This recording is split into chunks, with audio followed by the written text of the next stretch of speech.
The company is dedicated to developing light hydrogen aircraft. We're starting with a 4-seater all the way up to 14-seater.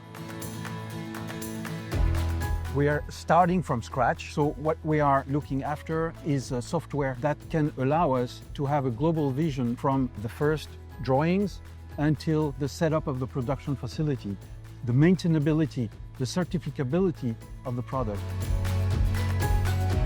We are working with Dassault Systèmes to make it a digitalized approach.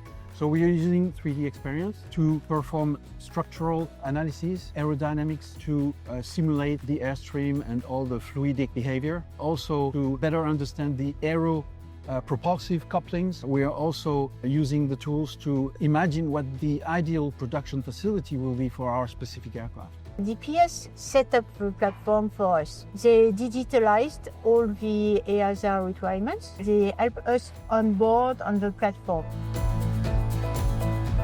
This platform is a very good way to plan and structure the work. It monitors certification requirements. We have traceability, collaboration, coordination between design and certification stakeholders. Because with the proof of compliance, we link which design element it refers to. And then if a design office modifies this design element, we get an alert. Thanks to the efficiency of our collaboration and great value that Dassault Systèmes have brought to the project, we are very, very confident to certify our aircraft before the end of the decade.